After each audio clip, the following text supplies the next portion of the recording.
Hello, my darling Sayos, Madam Tilly, and these are my friends, Willow, Yes, hi, that's me. Nature Claus, never disappoints, and Ace of Panda. Hello.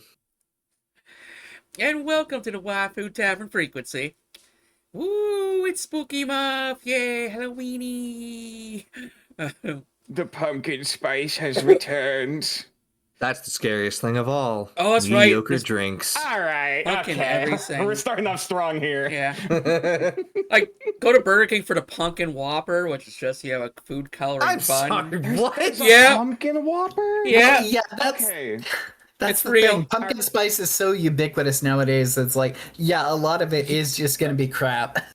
Oh, I yeah. did You some know of my what? Okay, fucking... unironically, I would try that. Well, I don't know if I want to try See, that. that's how they get you. They know you're curious. Okay, because all right. Hot take, totally unrelated to the actual topic we're about to talk about. So I'll keep it brief. Okay. Because if we're talking about pumpkin spice, that is not the flavor of pumpkin. Yes. Pumpkin spice is the spices you would put into a pumpkin pie. Your cinnamon, your cloves. Maybe I've some people do ginger. That's weird, but all right. But like it's just like brown sugar, whatever. It's just all of those spices together, to get that pumpkin spice, smell and taste that typically goes with it. But typically it's not just pumpkin. So like hypothetically that could go with just a lot more than just, pumpkin, because that's if you're just talking about cinnamon, putting cinnamon and cloves and everything.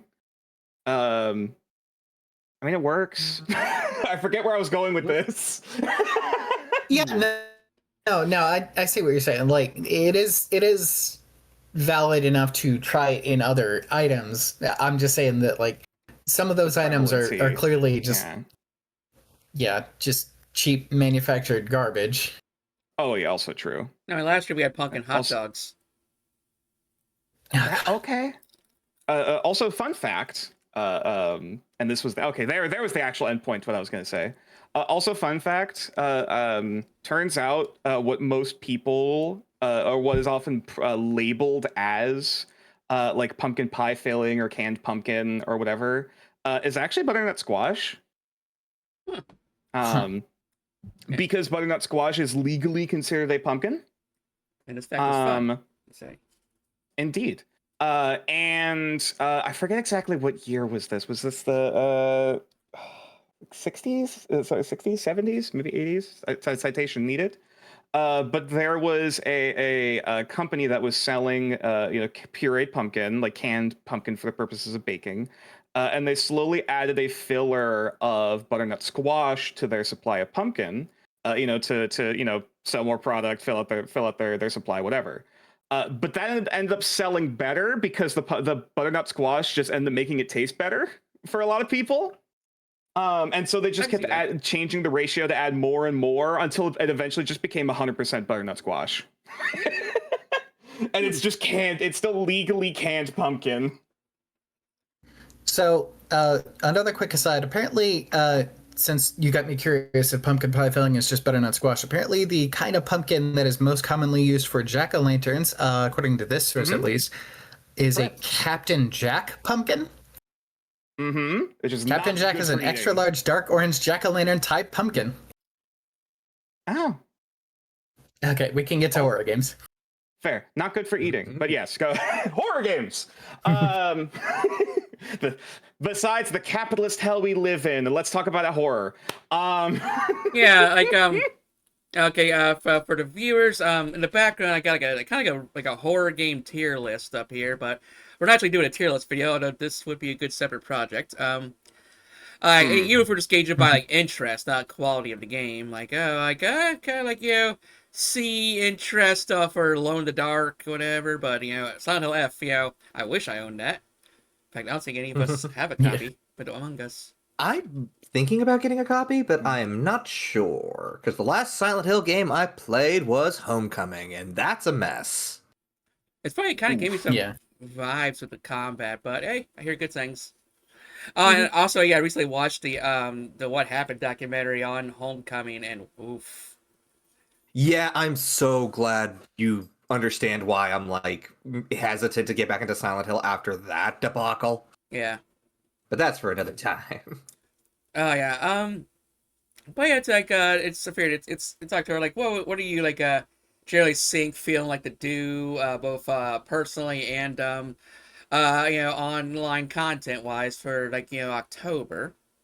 Now, yeah, corporate America likes to now put out the uh fucking Halloween decorations in July now. Oh god. Oh, you've had it in July? Jesus. Yeah, my Spirit Halloween opened up in August, I want to say. Yeah, which like August, like okay, 2 months, but 2 months before Halloween, fair. Okay, I see that. But I only For use some that place for people. props, because I'll be fucked if I'm Now, dropping now $100 for at a the exact costume. yeah. Now at the exact same time, they also put out like the Thanksgiving and Christmas merch already, but that's a whole Yeah. thing. Yeah, it's I mean, I can appreciate trying to put stuff out earlier so that you avoid a big holiday rush all at once. Fair. But at Also, the same time, it's like, we are immediately derailing. I'm sorry. Hi. no, Yeah. no, we're on topic, I think. But like it I literally think. it literally feels like now 6 months, a half the year is dedicated to those 3 holidays. Yeah. hmm Yeah, it is just kind of a gauntlet. It's the holiday season for a reason. Yeah, like Is it just like back to back? Halloween, Thanksgiving for at least America, a little bit for Canada. Fucking Christmas and the New Year's, like boom, boom, boom, Ooh. boom. Right after each other. So like I get it, but also damn. Mariah Carey's making bank. She's accepted the meme at this point. I'm pretty sure she's embraced being an eldritch entity. Yeah. It slowly emerges and thaws every year. Like when the SCP Tilly, Foundation. I'm looking at this list. There's 2 games I suggest we skip Oh, okay. Okay. because of the That's also- topics they cover. And that is Haunting Grounds and Rule of Rose. I'd say Okay. I've been highly interested, especially getting the Rule of Rose. No, Oh. I will tell you straight up, you would not like it. I'm quite interested. mean- Now, I'm not too big fan of Haunting Grounds because I just don't like those games where you have to like just run. So yeah, Outlast definitely you're disqualified. It's where you can't fight back. yeah. Well, it's like Mm. it's the themes of those games is why I'm suggesting we skip them. Oh, is it because I'm an orphan? No, it's I will DM it. But I get the darkness stuff. I don't like because like my sisters like own like kind of like 2 copies. Yeah, which is Rule of Rose, which is extremely rare because nowadays thanks to the Persona Revolution, I don't think it's a problem. But back then, Atlas would release a limited amount of copies of their games. It's like maybe like they would print like maybe 100,000 copies. So yeah, even back then it was just kind of expensive, and they would never let me freaking borrow their copies.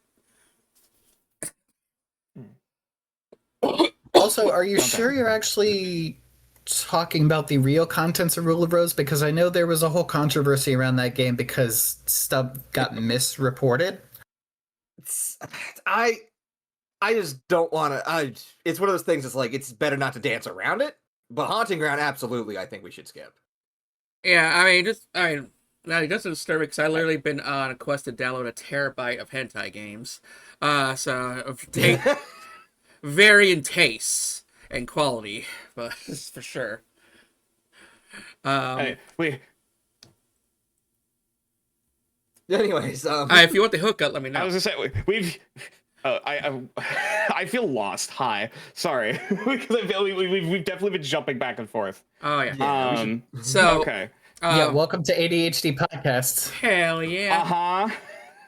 I mean, same. Even I'm having trouble following. Yeah. You sent me DM. Anyways. So It comes to horror. Like I used to not at first I didn't celebrate horror for a long time because I played Resident Evil back when it first came out. I'm that old, and it spooked me so much I didn't touch horror for like 10 years. Hmm. And but nowadays it's stuff. It feels like because I kind of go against mainstream stuff for some odd reason. Like so You're also hipster. yeah, I guess so. I don't wear that much flannel though. But T. yeah, so it's like when October rolls around, I'm like, everybody and their grandma is streaming a horror game. We just get back to my, My Little Pony or whatever, whatever. This. Mm-hmm. Uh, That's fair. uh, The from like the oversaturation angle. Yeah. I guess of like and this kind of goes into my, I guess, my horrible scheduling. Or what's the word? We show up on time. time blindness. No. Okay. Anyways, it's like I don't need 1 month to play horror. I can play horror any time of the year I feel like. So. Yeah. Fair, valid. Yeah. But yeah, I mean, I understand the appeal, obviously, around this time of year. yeah. Is it's it is the time of as of tradition. Tis the season. Yeah, 'tis the season. The realms, but between the material and the spiritual are thinning, and all of that sort of jazz. The Yes, the air is the different. realms.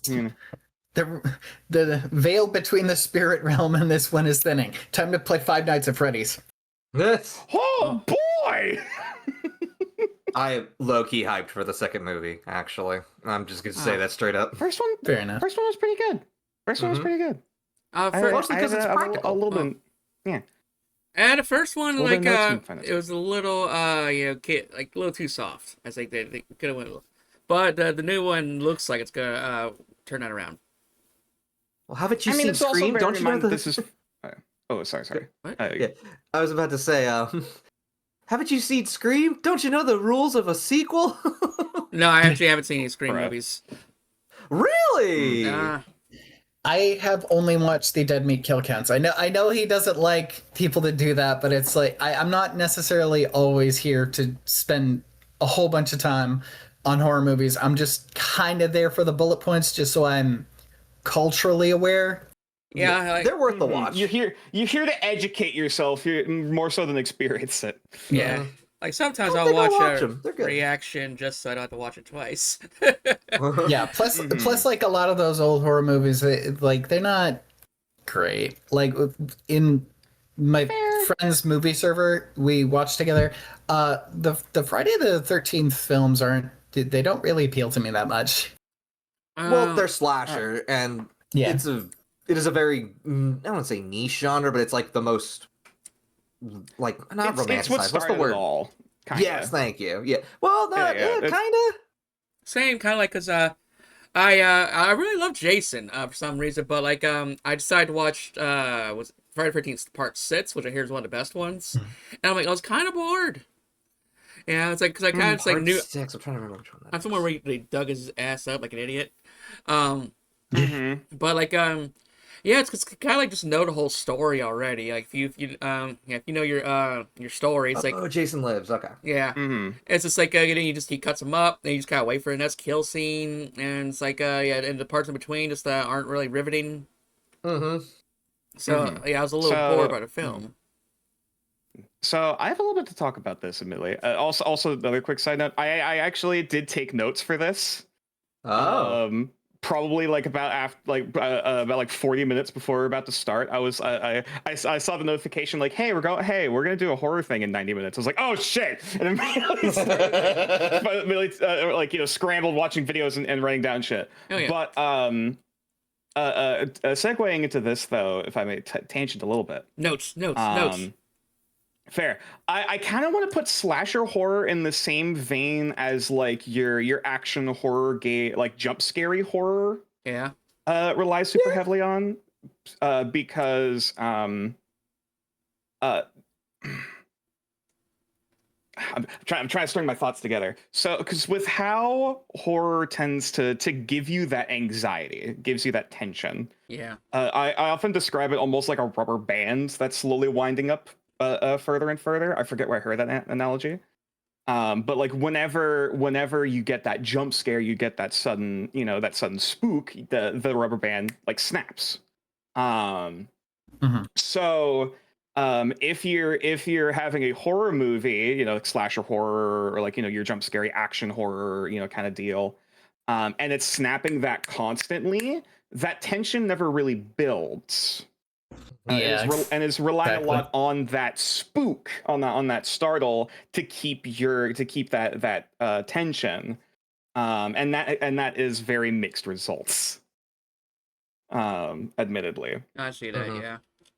There's a couple of games on here that when we get to talking about, they kind of lost the plot of that. Like they lost the snapping thing and kind of went to more actiony route, which is a shame. Yeah. Resident Evil is definitely a prime example of that, but also like Clock Tower 3, there definitely is some very silly elements to that game. Yeah. That one full Japanese drama. Like yes, it did. I've seen a lot of Japanese horrors pop up on Netflix. That's pretty cool.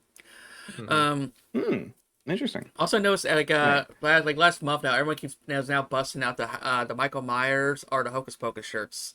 Like, why weren't you wearing that like all year long? It's just... let's see.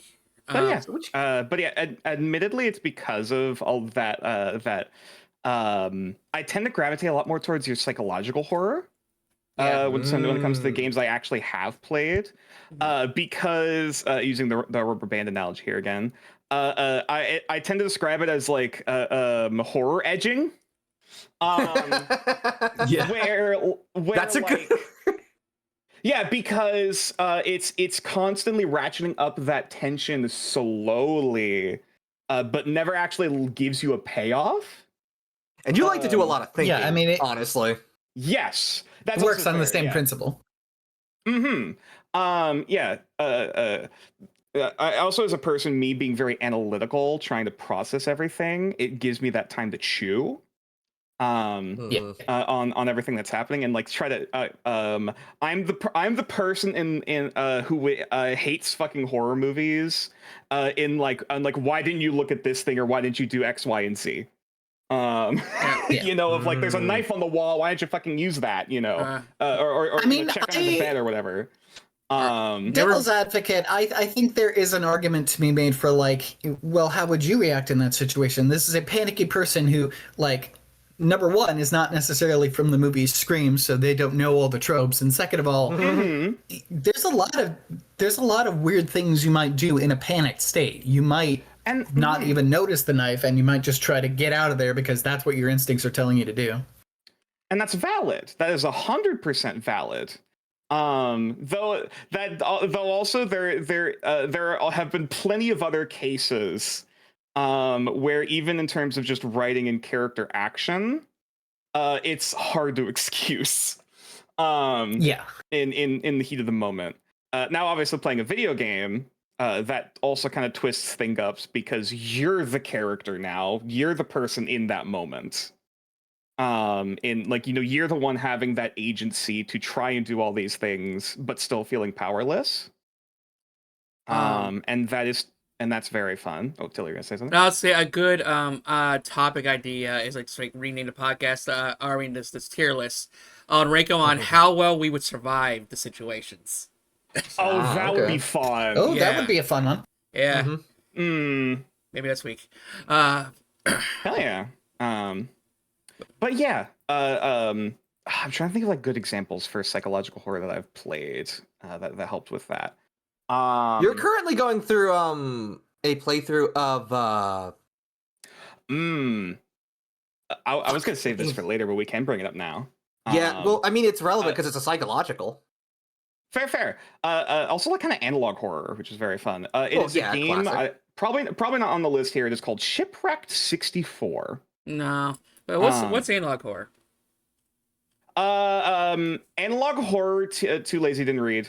Long story short, is a very specific brand of horror that relies heavily on like the technological medium of horror.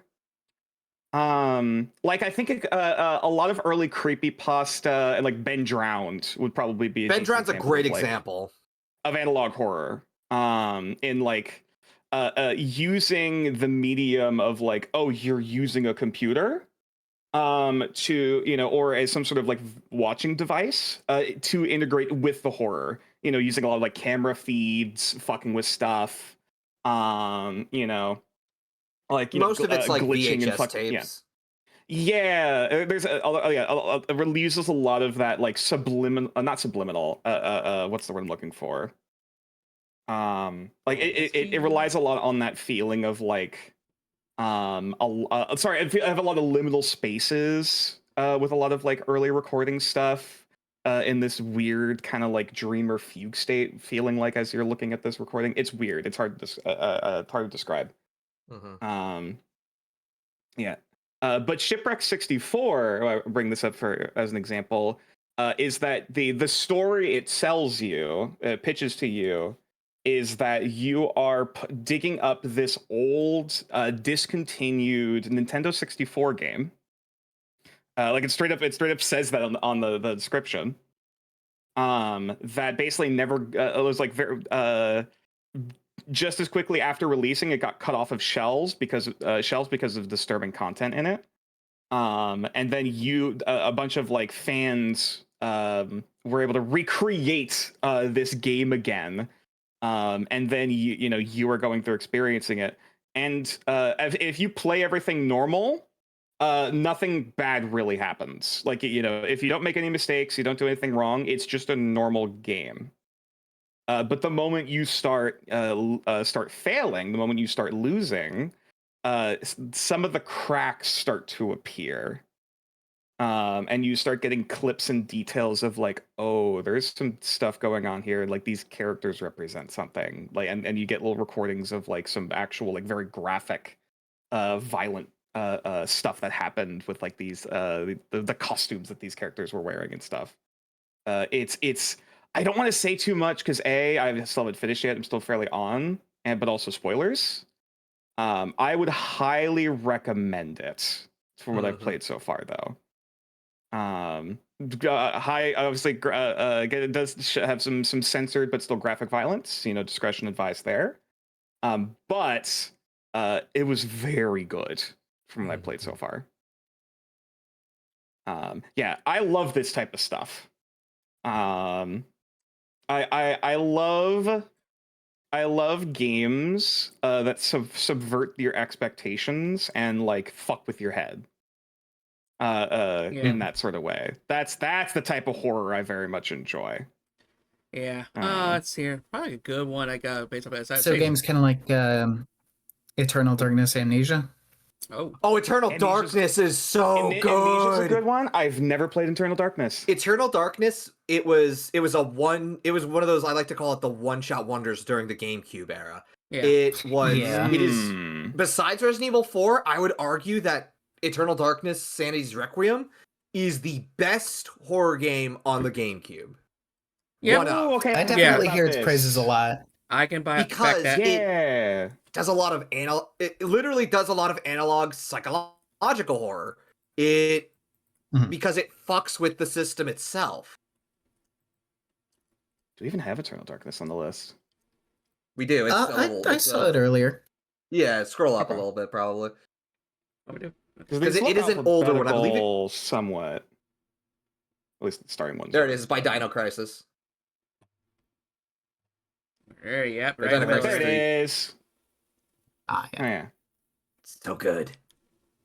But yeah, another good example. Technically, this was a consideration for the detective investigation games. Tilly and I playing a while back too. Could still play it. I never actually finished it. Was The Infectious Madness of Dr. Decker. Oh, you want to do it? You want to play? I've heard about that one. That would be fun to play at some point. Yeah, you free tomorrow? Sadly, no. Okay. We'll talk about it. But The without spoiling it, is that with the infectious madness of Dr. Decker is that a psychologist or a therapist just got murdered at this this mental health firm in the UK. And now you are an investigator coming in trying to interrogate all of the patients that he had. And you quickly realize all of these people are fucking weird. Or all these like an people have asylum. More accurately, all of them have issues, certainly. And technically spoilers, but it's pretty early on. This was not a good therapist. This was not a good guy who was doing this. It also goes a little bit into some Lovecraftian horror as well with the theming. Oh boy. So, and it does well with the psychological horror aspect of like, you don't know, you're trying to suss out who actually did the murder while they're also telling you all of these freaky, weird problems that they have.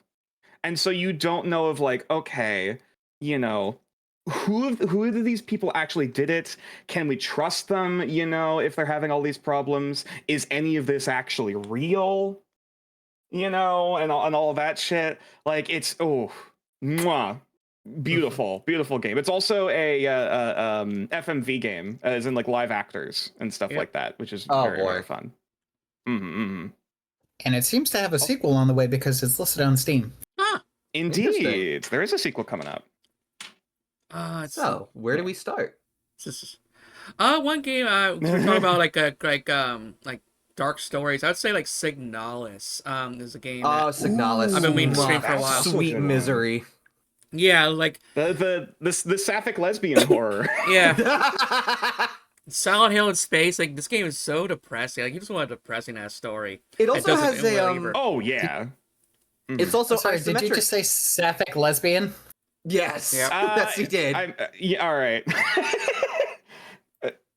Am I? Is it a false statement though?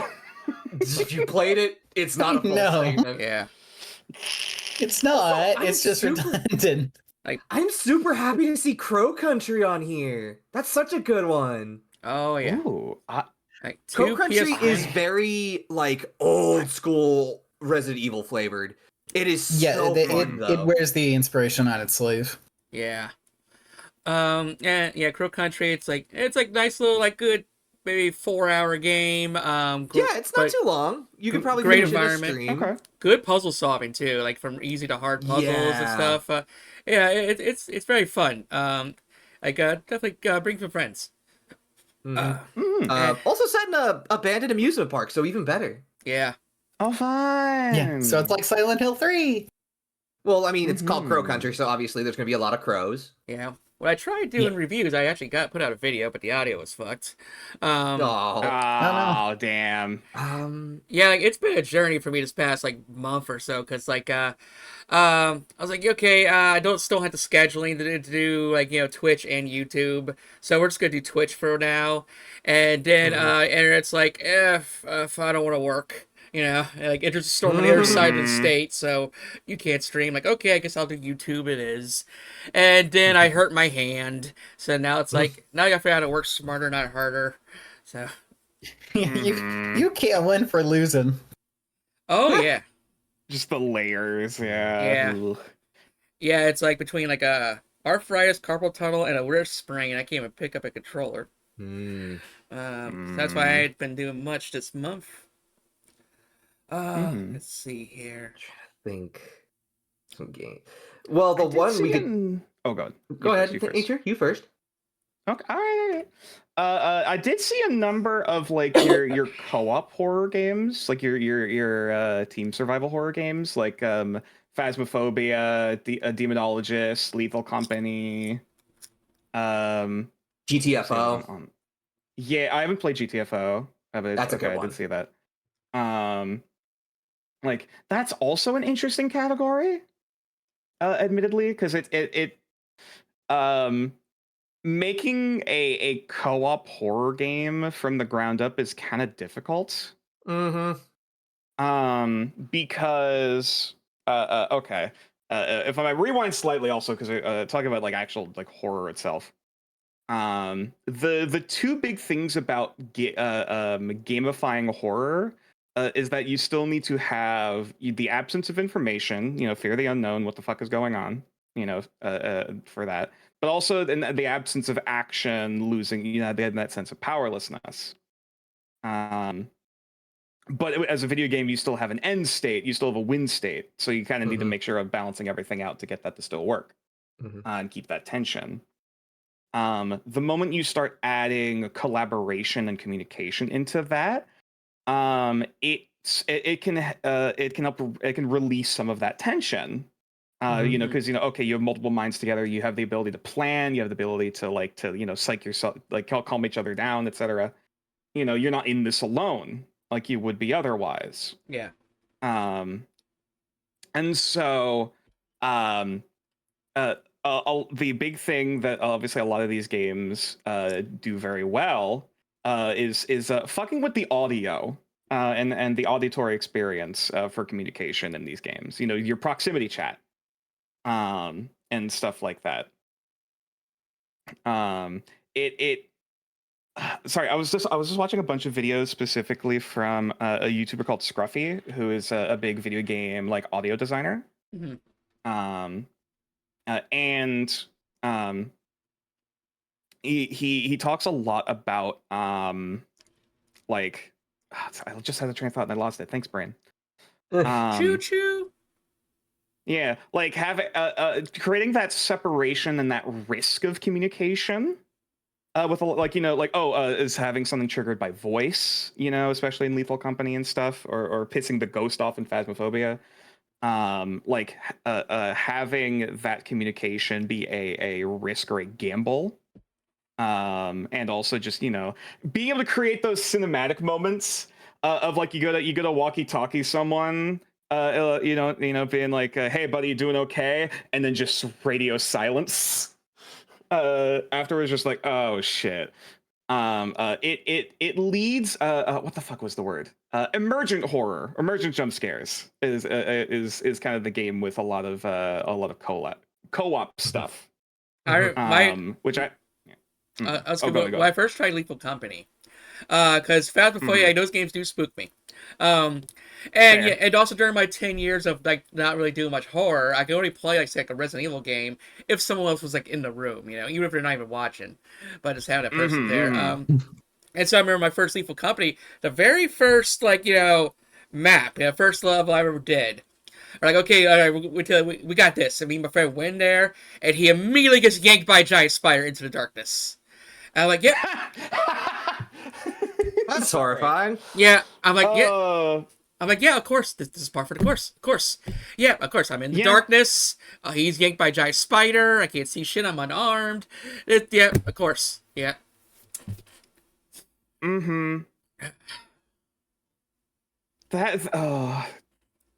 Did you play much more of it after that, or is that the one thing and you're like, I'm good? No, we played a few. I should show you a couple clips. Don't let me drive, apparently, because I think I walked without 5 trees and it exploded the car, and then the noise from that brought down a horde of monsters upon us. Oh yeah. Have you played much co-op horror, Willow? Co-op horror? I don't think I've played. Well, I used to play some Left 4 Dead back in the day, on Xbox. I would play with my brother, but I don't think I've ever actually done a collab or anything. Fair enough. That was all right. Fair. I was just curious. Oh, here's I would say my experience with that kind of genre, I've had 2 experiences. One of them being Fear 3, because that's a very interesting cooperative horror game. Yep. Could already ruin the franchise. Actually, one game I know does play with co-op horror is, I believe, Dead Space 3. Oh, yeah, Dead Space 3 was another one. I never played the co-op, but Dead Space 3 just disappointed me so much I didn't want to experience it. I had to look up videos of it. It's a decent experience with a friend, that makes it tolerable. Yeah. The other one, which unfortunately has been kind of is Dead by Daylight, which is also very infamous for its community. Oh, right. That's one. I have actually played with Tilly. We played Dead by Daylight, and I was fully unimpressed by the gameplay because, like, it's either a bad game of hide and seek if you're the killer, which I've never been a fan of hide and seek, or it's like quick time events and waiting on meters, which is like, if you're not actually experiencing the fear and the tension like I was, it's just like, it doesn't feel like a great game. The problem is it's very killer dependent. Exactly. There are killers that make it very intense. Yeah, because a great example is Myers. Michael Myers makes it feel so intense. I say you kind of gotta rely on another player for the experience. You know that too. I think if I may have a suggestion, I've admittedly I haven't played this myself, but I've watched other people play it. It didn't seem like a interesting direction as well. What was it called? In Silence. Never heard of it. Yeah, it is a group horror game, also with proximity chat, where one of the players is the monster. However, the monster is like almost totally blind. Oh, I've heard of this.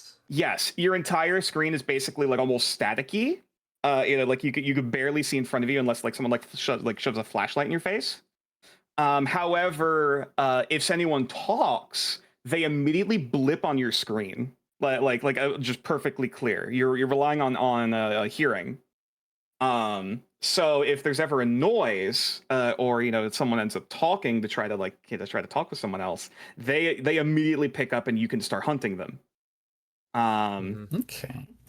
And that definitely I would argue definitely provides a much more terrifying experience while having a similar gameplay, concept. And then some unique also, game. Ironically, oops, sorry. Go ahead, Tilly. Tilly, is it? I was about to go into another topic here. Go on, Ace. I was also going to say, however, the casting of Frank Stone is really good. Ooh. For DVD, Dead by Daylight. Yes, it's surprising because I'm like, it's gonna be mid at best. No, it's like Until Dawn qualities of good.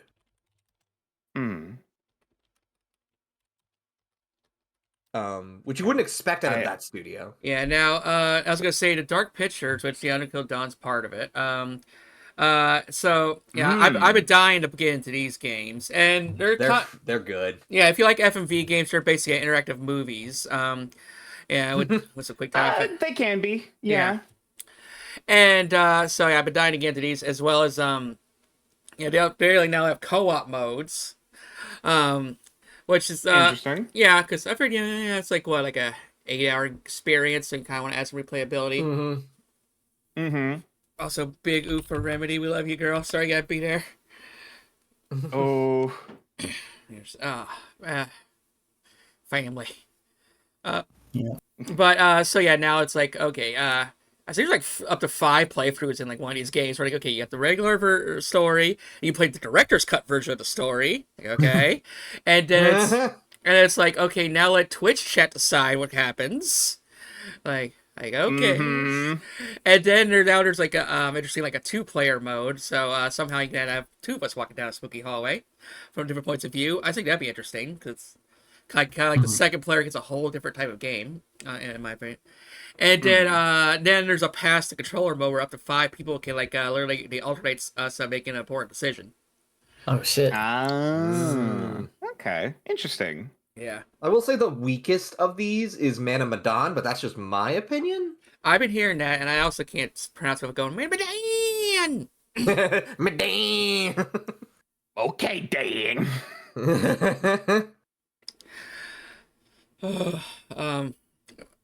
But I do love me some spooky boats, so it's like I can get into it. Spook boat. So I have a question. I'm looking on Steam and I'm not seeing it. What is this game, Lisa? Yeah, I heard that one either. What is this? Where is it? Bottom right corner. Looking it up. Yeah, bottom right corner here. Yeah, I'm curious. Okay. I've heard a little bit about this. Isn't it it's not a platformer? No, I'm trying to remember. I know there's a lot of like weird like flesh horror stuff in design, but I know nothing else about it. Yeah, I'm trying to look up Lisa. I'm just seeing Lisa the Painful or Lisa Definitive Yeah. Edition. It looks like a completely different game. Yeah, Oh, it's a series. What the fuck? Oh, hang on. Oh. Yeah, there's 3 games: Lisa the First, Lisa the Painful, Lisa the Joyful. Okay, so it is the same series. You're not crazy. Apparently. Okay. Maybe. Huh. Oh yeah, it is. Weird. I've never seen this. Okay, like I've never I've seen I recognize some of these designs for like the weird skin meat horror things. Yeah, it looks like a cartoony It's an platformer, but RPG. it's got okay. Yeah, it reminds me a little bit of oh my god, Brain. It was a big roguelike back in the 2010s. It plays a little orphan boy. Oh, Binding of Isaac. Binding of Isaac. Thank Right, you. right, yeah. Binding of Isaac-y. Yeah, it's that very like cartoony but still gory, like kind of dark humor kind of game. Yeah, you know what's funny? Yeah, very Newgroundsy. There's a G Fuel flavor called Isaac's Tears. It's Oh god. Oh, Fucking It's like- course there is. it's like just like spoiling the little guy, like cry, you little bitch, we gotta make more money. yeah, the one that's shown in that is supposedly Lisa. Like, I'm doing some like cross like referencing or whatever. That's supposed to be the image for Lisa the Painful. Interesting. Okay. Huh. Now, one game Also, caught my eye here. oh yeah. Visage. This is a game where basically it's like you got to keep the candles lit, otherwise the scares could get worse. Yeah, like a horror that makes you reliant on a game mechanic. Yeah, like you got limited like electricity and like matches and stuff, and yeah, the worse the shadows are, the worse are the monsters. Fun. Yeah. Now, Tilly, I'm going to ask you because I'm wondering if you've played this series because it seems very U-coded, and I really want to get into it, but I've been told mixed things. Is Parasite Eve worth looking into? First, I wonder what the Tilly code is. Parasite Eve. And yes, especially at least the first game. So. Oh, okay. Not a fan of the second or third? Well, I was just eating my veggie burger. Okay, go ahead. But Nice. so Parasite Eve is a like I'm shocked it never got like oh that's right because of the creator.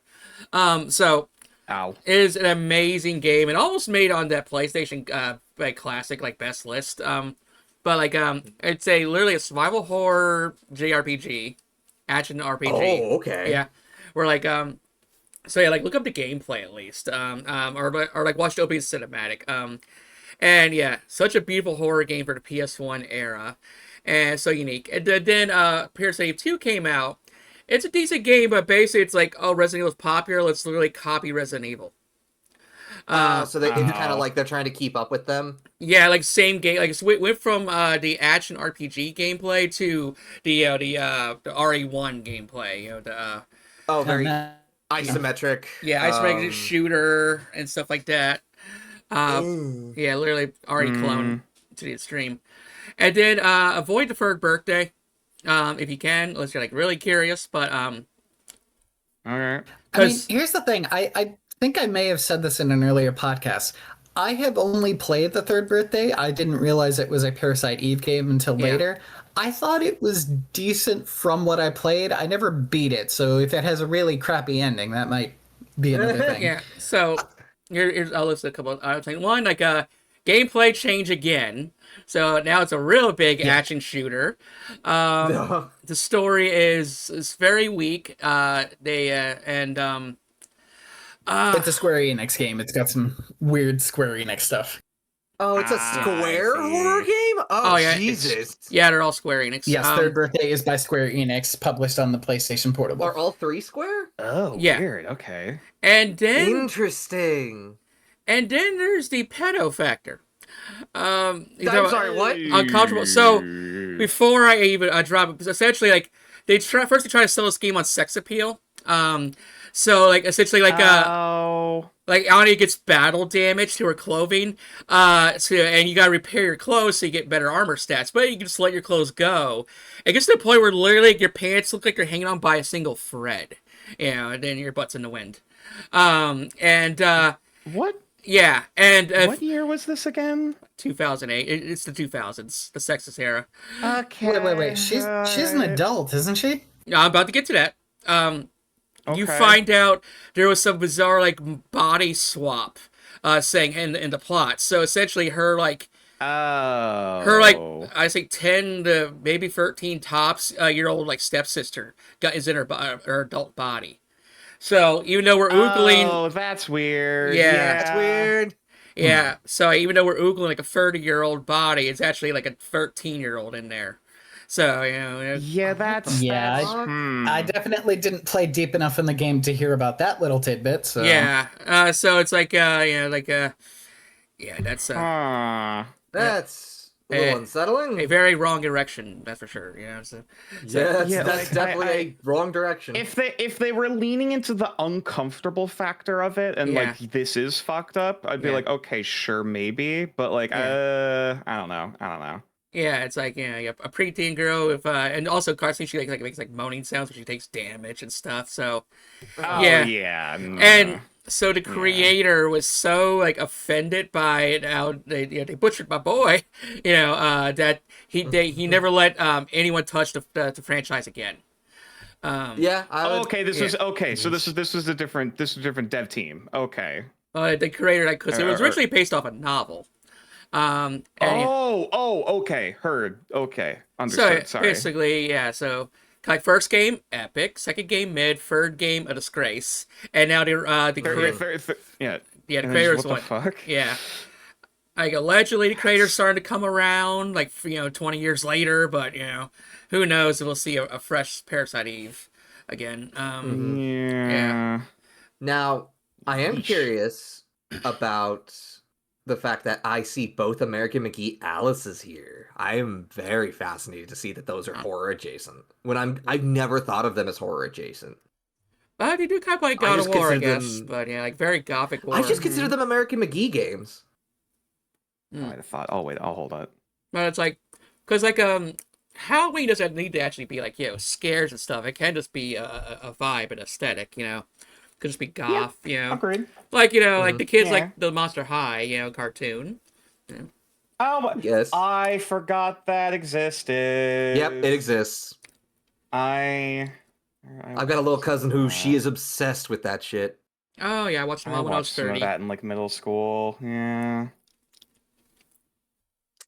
But What's your nature? You said you were gonna Oh. have a thought about when Oh, yeah. that- Here's a game that often is called horror. What's that? And I don't know if it's on this list. What about Subnautica? I don't think it's on the list. Hmm. I could see it. Now Soma, I feel like is a better representation of that. Right. Ooh, fair. Good call. Because Soma is basically is a proper underwater horror. Like if you have a fear of like the underwater or like water in general, that is such a potent game that it could be almost like haunting. Yeah, I remember. it also has some heavy existential themes. themes. Yes, lots of heavy Oh god, existential. yeah. Is that the one where there's like a bunch of clones or like clone Yep. bodies, clone brains? So,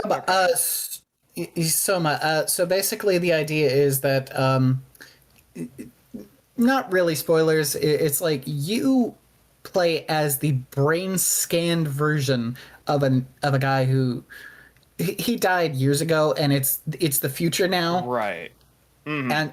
And so there's a whole theme of like, okay, these people, they're surviving through being brain scanned because the world has basically ended. Right. And so it touches on the themes of like, what's the real you? What Right. Are you? what does it really mean you? to You know, be if you're a copy of human? something Is this else. really Yeah. is this really Very enough? existential? Yeah. Yeah. Because it gives the idea of like what happens during fast travel. Basically. Mm-hmm. Yeah. Which is in its own right terrifying. Especially for Truly. me. Yeah. I But yeah. remember making jokes about Fallout. Like, imagine what the NPCs think when suddenly our fast travel self just pops in front of them. Yes. That is horrifying. Yeah, it's like, yeah, because, yeah, like that battle Another outside the game. radio station with the orcs and stuff, and so you just like, foop, so you fast forward like 30 hours and tell you, I would, I would be curious to actually see someone spinning like video game protagonist mechanics as like a horror character. Yeah. I have seen something like that. I need to look up what the game is called, but there's definitely games that like take place and use game mechanics as the horror element. oh man, There's a bunch of stuff from my childhood. Holy shit, Condemned? That's a... yeah, I was just that's a looking at callback. that. Oh yeah, goodness. Have you ever played it, Tilly, or ever heard of it? Condemn. Oh yeah, I'm definitely a 360 person. Okay. Oh yeah. First off, it was interesting to hear Roy Campbell. We have the Colonel from Metal Gear Solid voice a character in that. Yeah. And because the first one was more like police investigation gone wrong. Because there's a bit more like crime scene scanning and stuff. And the second one is more of like a very dark brawler. It is a grungy. Yeah, that's the word. Yeah, and grungy first person. It tries to do some psychological stuff, but it's kind of like how I always compare it to like the development of Quake, where it's just there's a lot of ideas going in at once, and the message kind of got mixed. it's also during that era where they're like, let's just tack a multiplayer mode onto everything. Yeah. Oh my god. So yeah, there was a versus multiplayer battle royale mode in Condemned 2.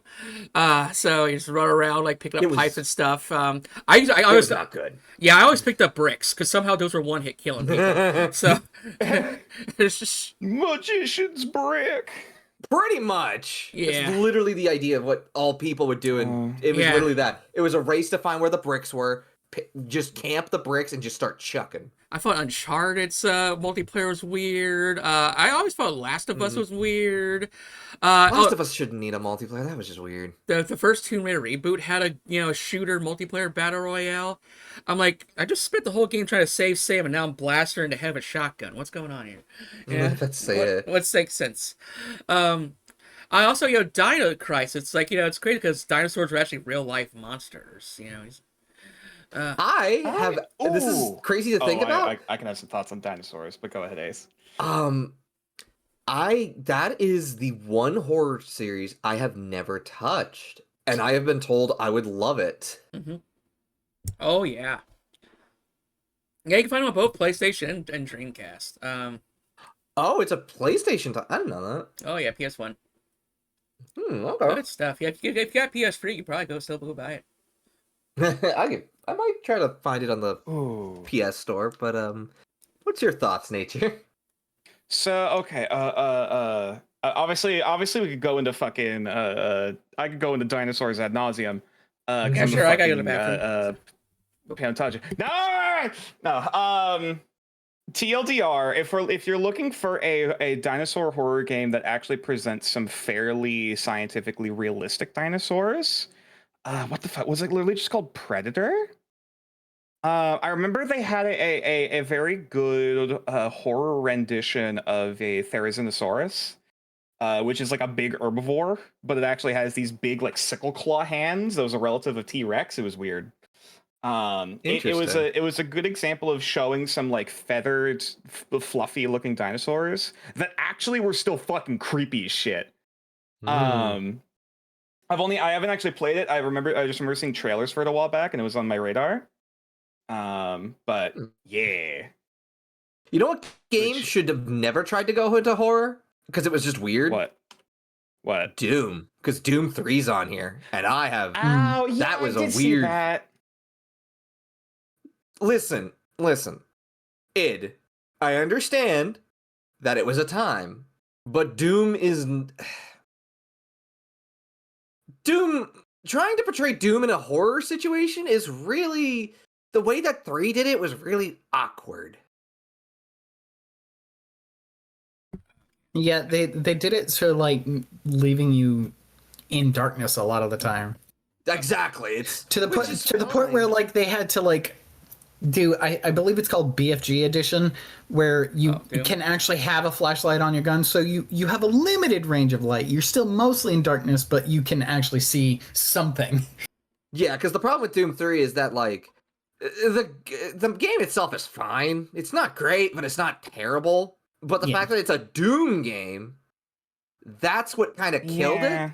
Because when you think Doom, you're thinking running around and just shooting shit like like very Yeah. They kind of did the opposite of some other horror series where they took what was already action and made it like more gritty, like tense horror. It feels game. like they're doing the Doom of movie. Is almost what it sounds like they're doing. Where kind of. The Doom movie was very. I mean, yeah. when did Doom the movie come out and when did Doom 3 come out? Same time. Ooh. No, Oh shit! You're right. I shit you not. I had the Doom DVD, and if you put it into your original spots, you got a demo of Doom 3. Yeah, 2004. Maybe and then that- the Doom movie. Yeah, maybe that's why the movie is the way it is, or maybe the game was somewhat inspired by the movie. They tried a different I would direction. not be. 2005. So it was a year later. Does that technically mean Doom 3 counts as a movie tie-in? Shit. They need to put the Rock in that game. Speaking of space horror, God damn it. We can't put the Rock in everything. that's true actually, yeah. But He's a treasure, but we need to be careful. Alien Isolation, that game's Ooh. that game. That's That one has been sitting in my library for years, and I can't play it because my rig's not powerful enough. It is so good. Mhm. But yeah, If you want to talk about a proper, good representation of the Alien series, this is it.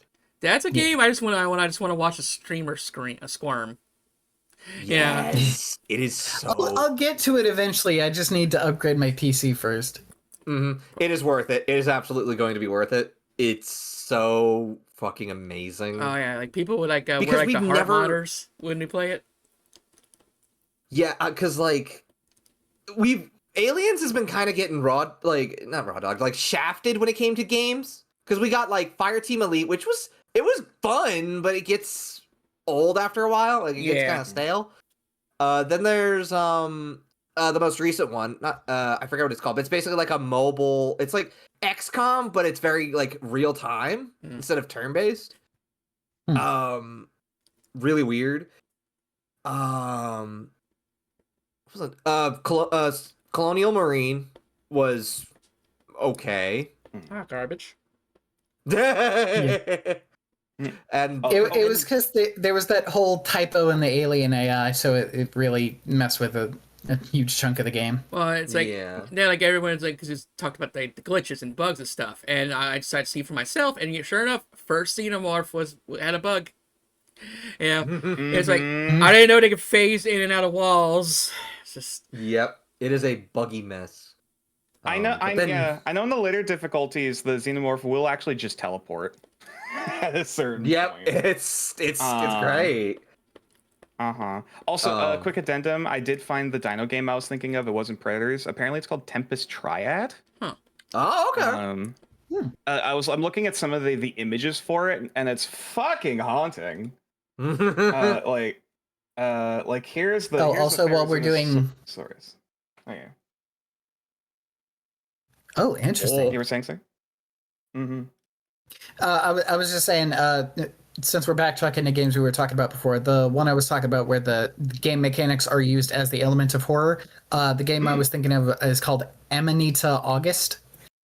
It's kind of like a visual novel thing. August. Interesting. There's a YouTuber I follow, Manly Badass Hero. He plays a lot of like indie horror games. Ooh, speaking of indie horror, I see That's the granddaddy of indie horror on here. oh, I see a couple. And speaking of visual Cry of novels, Fear. yeah, Cry of Fear. I've been wanting to talk about this. That is the grandpappy of indie horror. Oh man, and it's completely free. Yeah, it's free to play. On visual, I did.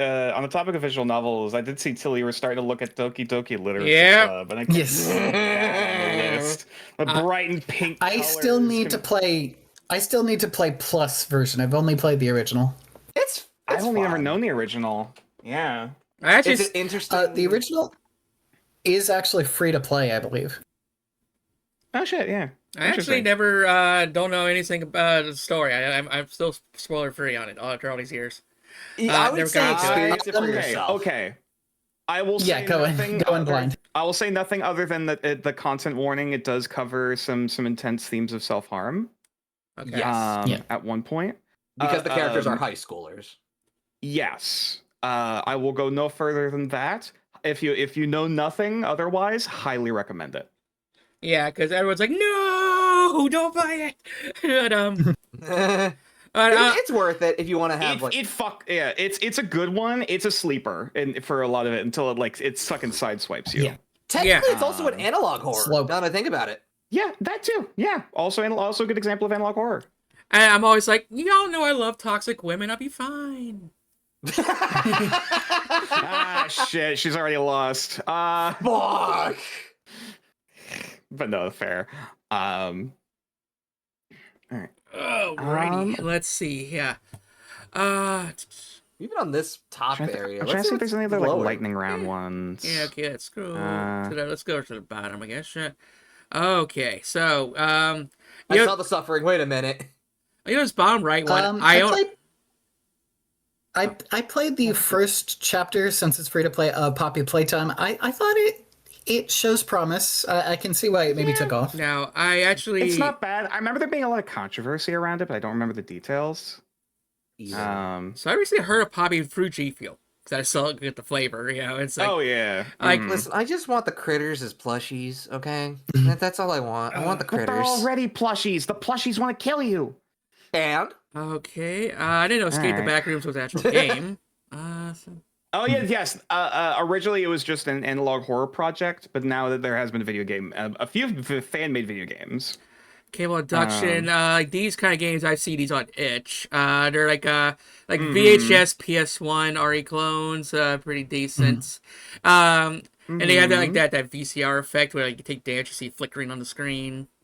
Spare the Princess, I've heard good things about. You Slay the Princess?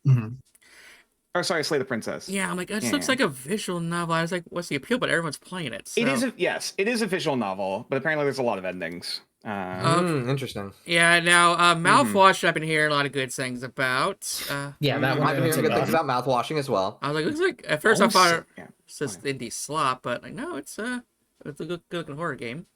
No, it's not indie slop because it's not just an asset flip that nothing happens. Teehee. Home Safety Hotline, actually, right next to Slay the Princess. That's another one I've been kind of reading a little bit on. I'm curious about it. The most that I've seen is that you're running a safety hotline. People will come in saying like, I got this problem I'm dealing with. And it starts off relatively simple, like, oh, this person has mold, or this person has pests in their home, or rats. And then you start seeing there's some strange descriptions in here. Like there's stuff talking about gnomes, and then you check it, and it's this weird, like small, like poltergeist looking thing. And so on. Like it starts slowly introducing some supernatural but like horror elements. Interesting. And obviously you keep getting these calls from like frantic, panicked people of like, what the fuck is this thing? This just showed up. I don't know what to do.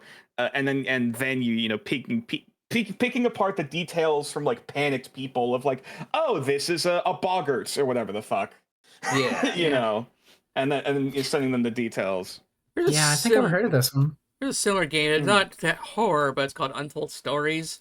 Where you basically get solving mysteries, but you're in your cubicle. So you got deal with like people on the phone or on your board or on the computer and stuff. So from your office, you got like solve mysteries and stuff. So not necessarily horror, but wait, sorry. Are you saying Untold Stories or Stories Untold? Untold Stories. Okay, because there's also an actual horror game called Stories Untold. That's like a bunch of little short snippets of different little horror games that kind of have like a little connecting story. That I remember was very interesting. Yeah, okay, no, yeah, I remember that one. I played that with Tito. That was kind of interesting. Which one? Stories Untold. Untold. Yeah. Eh. Okay. Five Nights at Freddy's. We got one, two, Classic. 3, 4, 5, 6, 7, Yay, 8, on 9, 10, Automatonophobia. 11 of them. Yay. Oh, 12. There's 12 now. Yeah, the series has really taken off, and I will say, if I ever do get into it, I doubt I'll be playing the earlier titles, just because sitting in one place and just flopping between cameras doesn't sound like great gameplay to me. But some of the more recent ones do look like actually might be interesting. Oh, like a security breach? Yeah. That's fair. Yeah, like It is it's kind of funny. I kind of prefer the older games. That's fair. Interesting.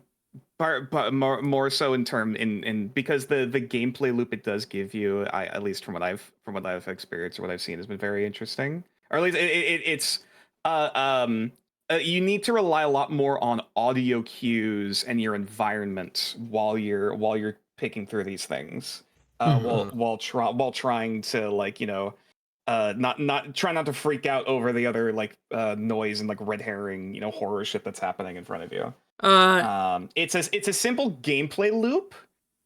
Even if you don't finish it, I would still recommend trying it. so for me, it's like, I don't care about those gameplay loops, especially once it get harder. Like, you gotta develop a twitch reflex. Like, oh, okay, check that. Okay, let's do that. Yeah, Okay. yeah. Fair. Yeah, where it's that is valid. where it's more about being That's rushed than let it. You need to keep your cool, keep through the motions. Keep your battery level up.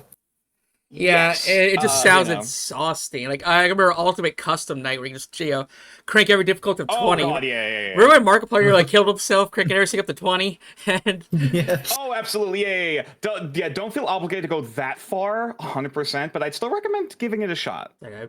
Fair enough. 15 hours. Yeah. Okay, let's see here. I had no idea Hello My Neighbor was horror. I just look at the art style. I'm like, I'm good. Oh yeah. I know Hello Neighbor. It's a lot more like horror for kids. I know Hello Neighbor is another one that has some kind of controversy about it. Yeah, I don't can't know a lot remember about it. Yeah, I can't remember if the creator turned out to be a shitbag or something. I just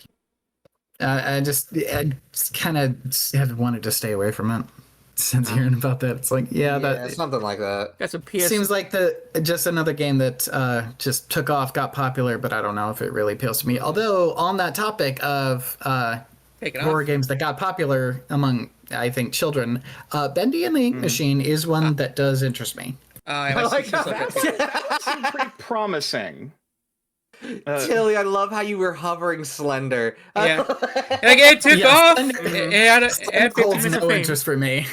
Yeah. Oh, I mean, Slender's also a fucking classic. Yeah. It is, but it's classic, like, YouTuber jump scare.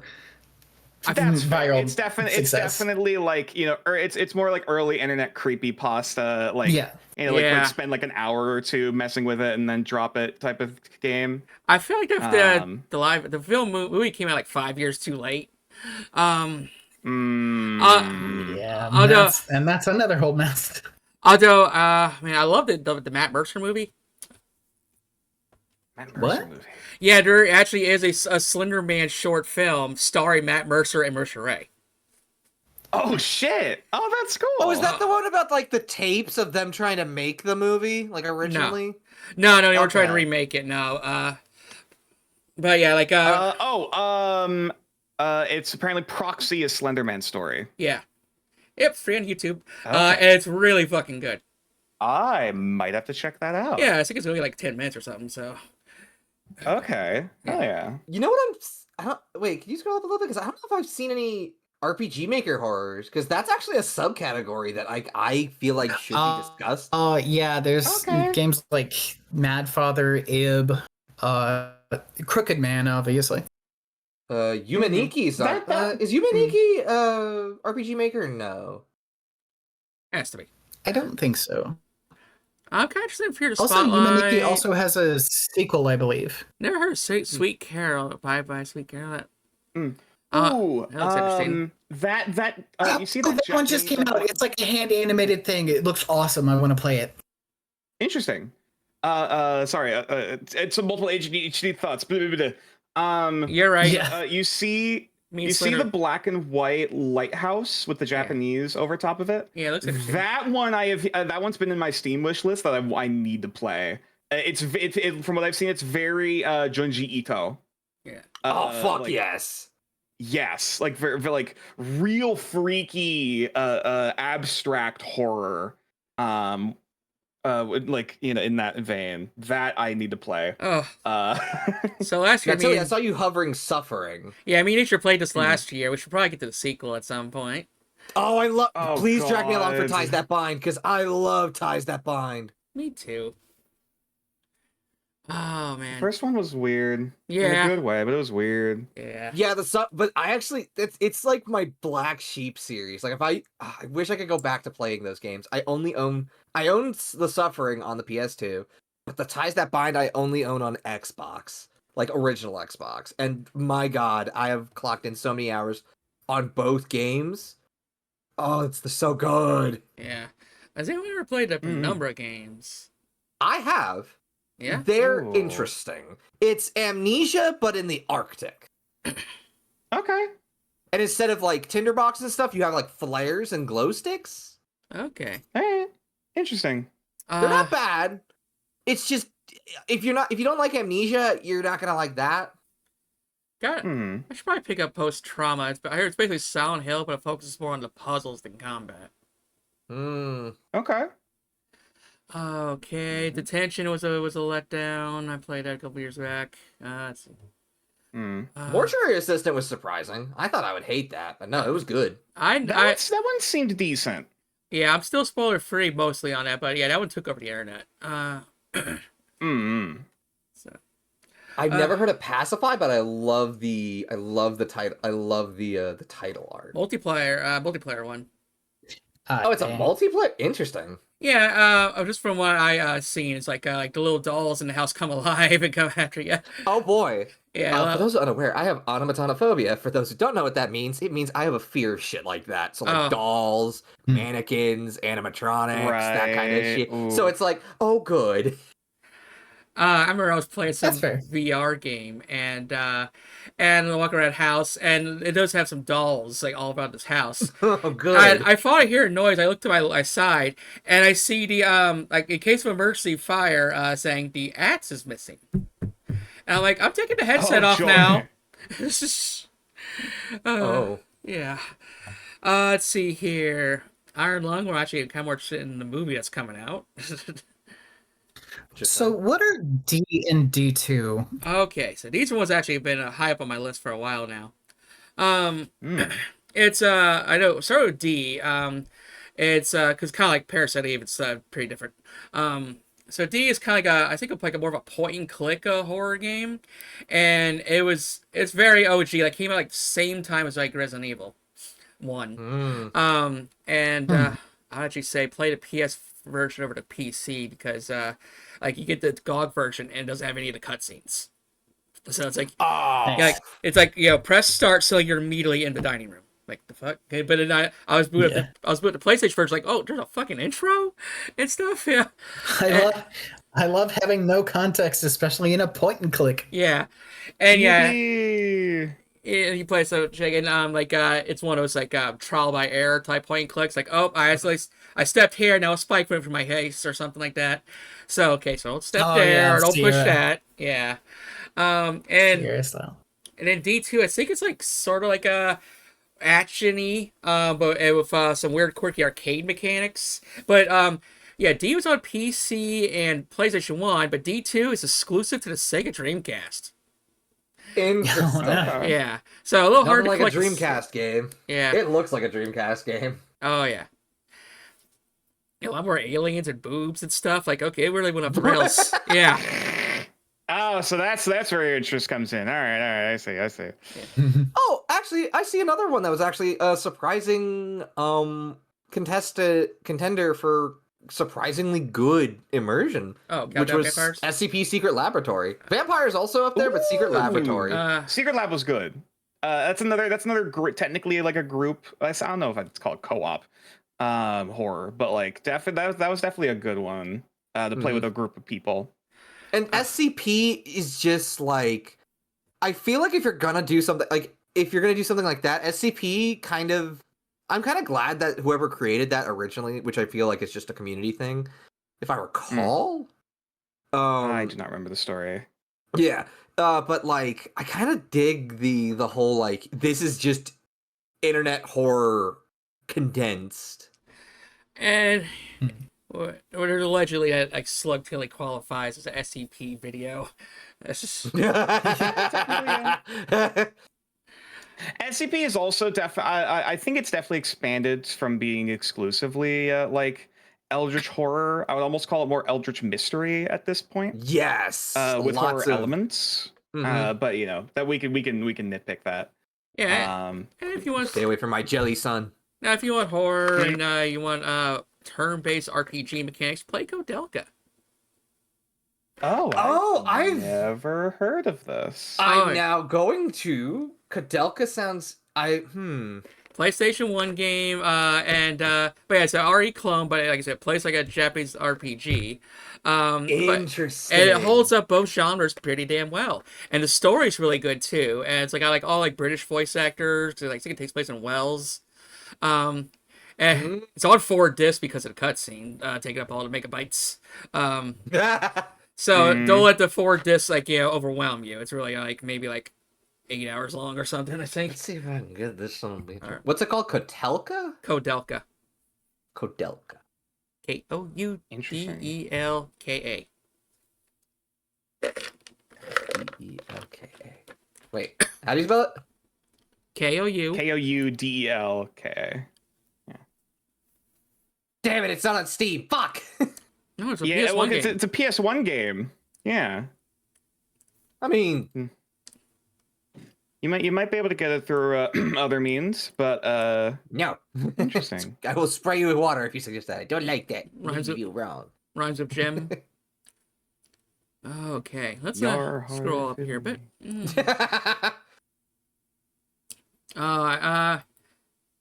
Yeah, Still Wakes the Deep. I made the mistake of I watched Bricky play it, which so that was a damn good time. But yeah, I definitely it's one of those linear games in my opinion, kind of like Amnesia, or like it's kind of like now I kind of really feel like I need to go play it myself.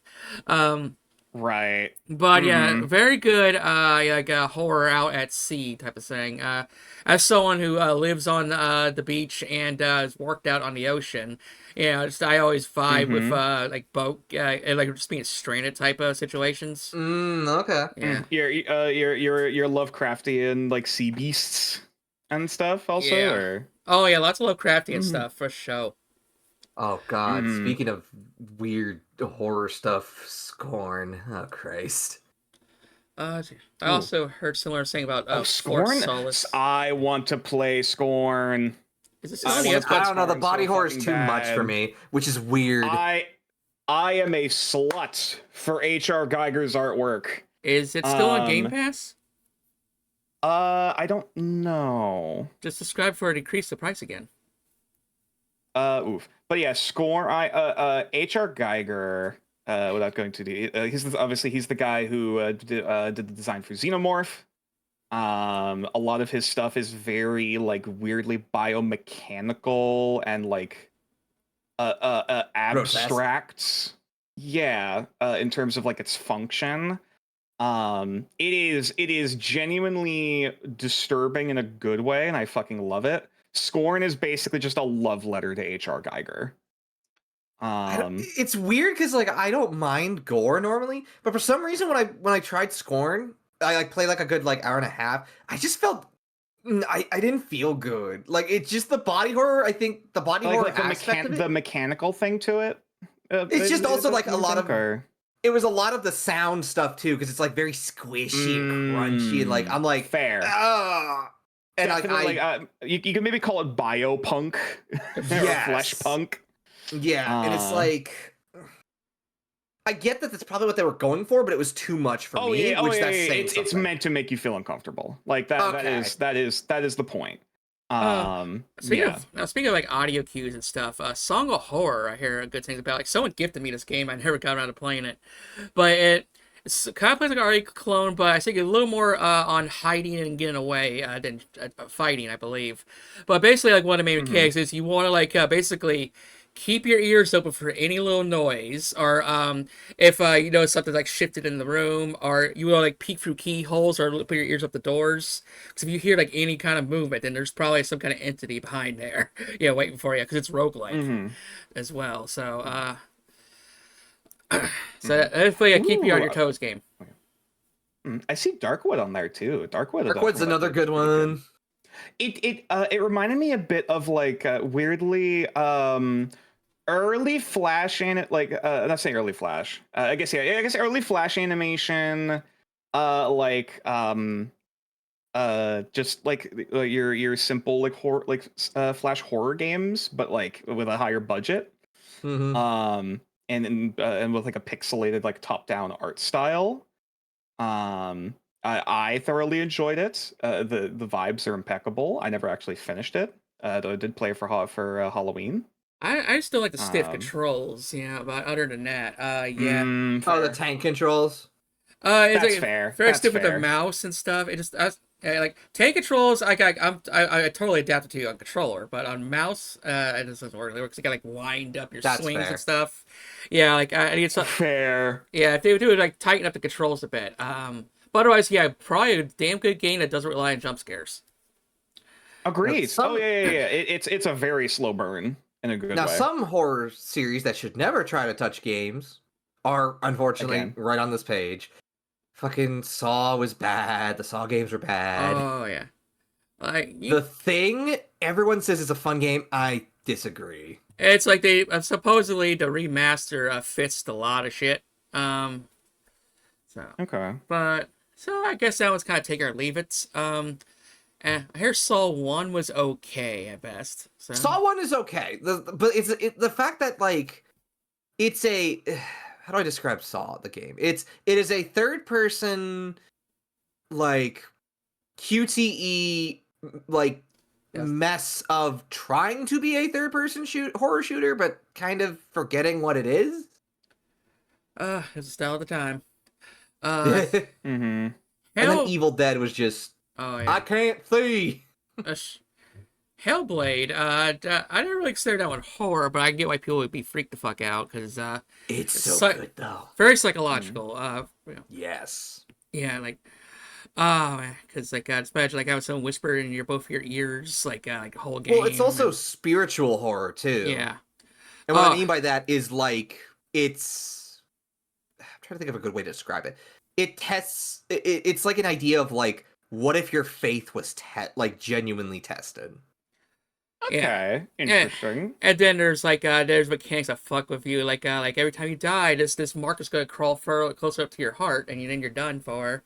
And there's that one force of like optical illusion where it's like it's kind of like a maze, like you're so lost, and if you're close enough, the tree like has actually got eyes, and it's like and someone fine. jumps out and attacks. Yeah, so yeah, a lot of spooks. Then I think one I get slept on is Clive Barker's Undying. I've never heard of this. It came out. I've heard interesting things. Yeah, it came out Valentine's Day 2001. And Jesus. yeah, interesting like a first person horror shooter. But yeah, it got a lot of like good ghostly scares. Yeah, let's see here. Like there's like this one part where like you get this kind of like the second sight, so you kind of see like ghostly things and invisible shit. And you look at the family portrait of everyone looking all rich and pretty and stuff. Then you look at your for your second sight, and all of them are kind of like zombified or like vampires and stuff. Yeah. Oh, Like, great. Fun. yeah. Okay. Let's see. I think we've gotten most of them. Yeah. But yeah, definitely a few good ideas. What's something on this list that y'all want to bring up that you could be playing? That we're going to play, or Or what's the names of good horror games that's not on this list? good games that are not on the list. I know I said a few already. So I will keep the floor open for anyone else. Okay. Uh, Bro. Well, one horror game series that is not on this list that I am gonna be getting into relatively soon is the series of games from Appsir, who did games such as Dareevil.exe, and it's another. I I guess it might be another analog horror game. It kind of like breaks the fourth wall, that kind of stuff. ooh, okay. Kind of plays with the medium. Also, one game I've already played on stream and would recommend, Me-Side. Very fun game. Also plays with the elements of being a game. Oh, that's the dating, totally the dating sim one. Where Yeah, your plays, yandere girlfriend. yeah, is stuck it in plays a, with elements yeah. of like dating sim stuff like that. Hmm. Would definitely recommend Me-Side. Interesting. Okay. Another one that's me and Tilly actually talked about last time. Fatal Frame. We're so excited. Well, I'm very you excited. recommended that one for me. I Yeah, will I always remember. recommend that series to you because Mm-hmm.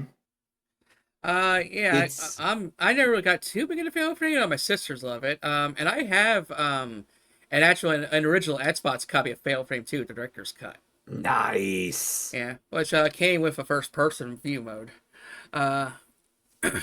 I see that Fatal Frame is kind of following the trend of eye candy female protagonist forced to deal with horrors beyond mortal comprehension. Really, just one of those Well, games. Actually, it's done in a way that actually is good, yeah. There's only one game that was fan Okay. servicey. which is 3. all right. But No. I was gonna say 3. Oh, no. I'd say Oh. 4. The Maid of Black Water because she's always getting wet because water. Yeah. oh, son That's the of a one bitch! Stop it. that's the one I saw the art for with wet clothes bikini underneath. God damn it. But no, they're otherwise they're It's one of yeah. the first things that showed up on the images for Fatal Frame. Yeah. Because everyone on the internet's horny, I guess. Yeah. 3, I will say, like, is the best. Like, in my opinion, one of the best of these because Yeah. like the protagonist is cool as shit because she's an investigative journalist. Which I'm always a sucker for, like a journalist protagonist in these kind of games, especially when it's a supernatural like ghost one. Because I feel like, She's covered wars, you know. believe it or not, you're not wrong. Oh shit. The horrors of war. Which has inspired a Not lot like of horror. war, but she's covered like Alright.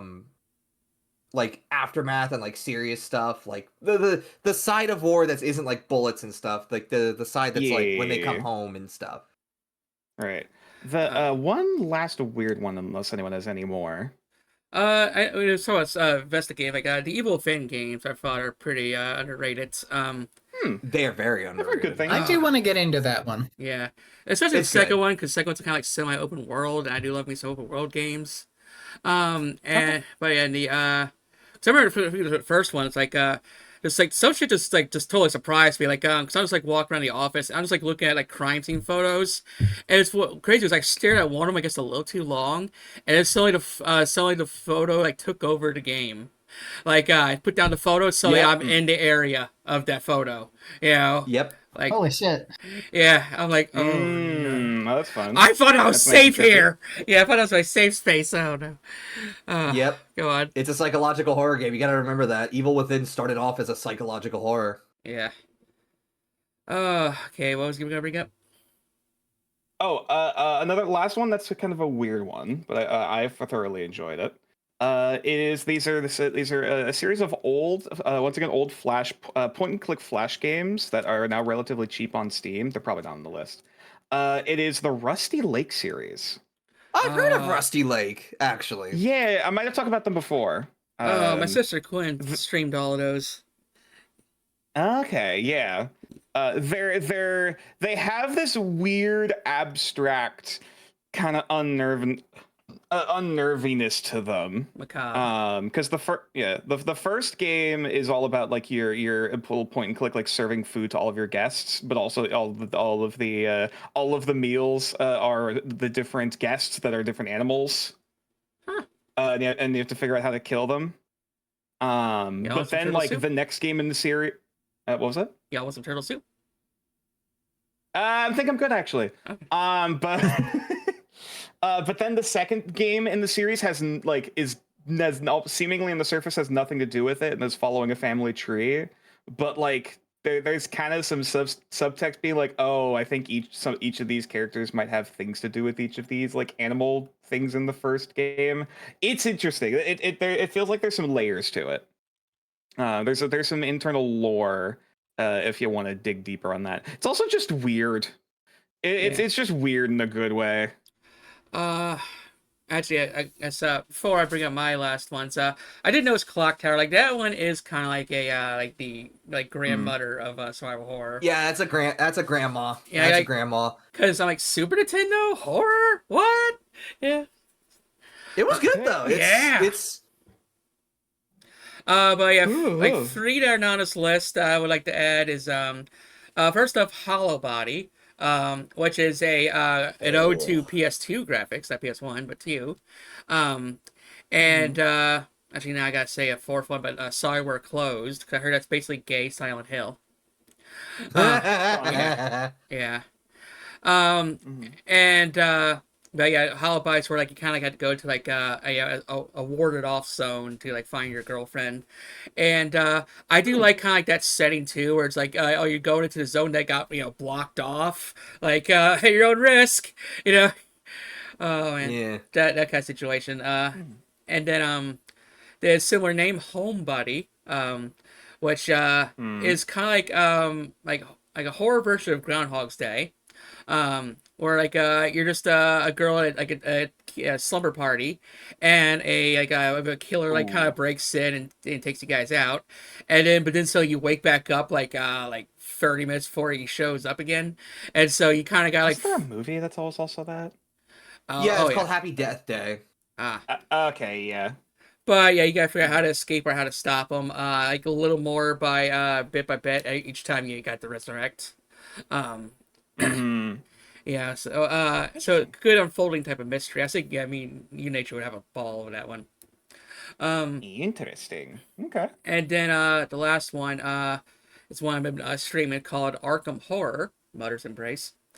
Arkham Horror is technically a tabletop game, which is a spin-off of Call of Cthulhu. Hell yeah. Oh. And ooh, okay. yeah, so there's a video game based on it, and it's a tactical RPG, and of course, like almost everything makes you like roll sanity checks and stuff, and you lose too many rolls, you get stats effects and stuff. Oh, I'm familiar with that. I may have to add this to my wish list. Yeah, I'm familiar with getting stressed out to the point where you die. Yeah, I got on GOG.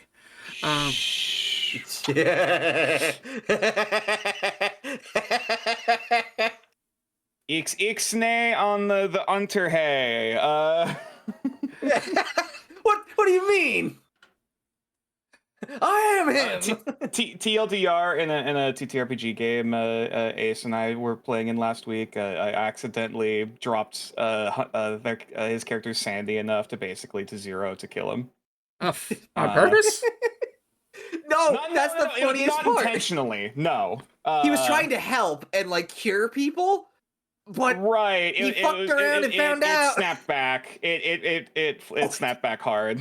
It didn't snap back. I got cracked in the head with a bat.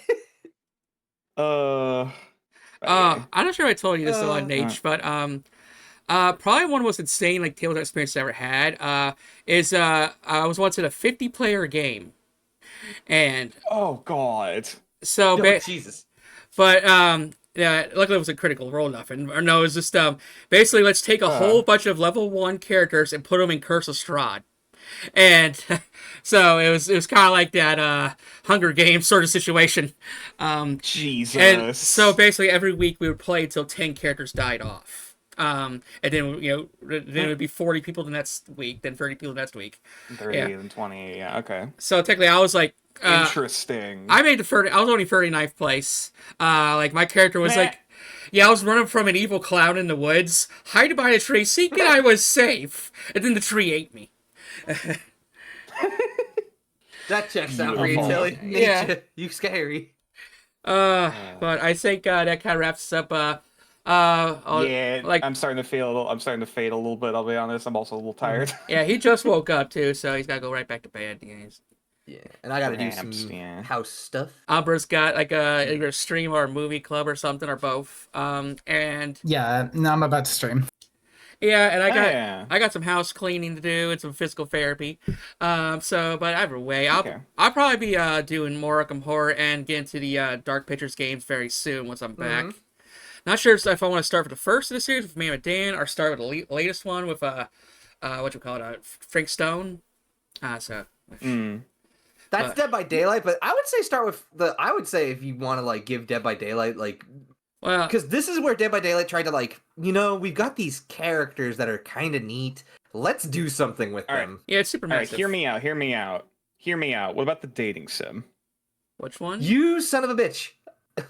there's a Dead by Daylight of Oh, visual right. horror. Yeah. Yeah, Visual novel dating sim. It's great. I believe it's called Hooked on You. Yeah. Uh-huh. I mean, I suppose someone's to Fuck. give it to me.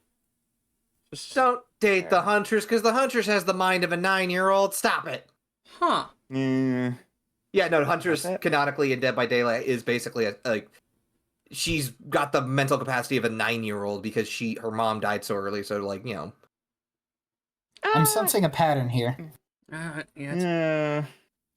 it's kind of like the big debate too. It's like, was that worse than the third birthday situation? Or That's Ah. Oof. it's like basically like 10-year-old That's a in good the body of a sign, stop. 30-year-old or a 9-year-old mind with a body of a 30-year-old. So it's like It's all bad. Why are we splitting hairs? Japan. Oh boy. Anyway, And on that note, happy Halloween. Before you cancel Halloween. Yeah. It's all Tilly's fault. Love y'all. Yeah, thanks. Fuck you, Later. Joey. Ah! No.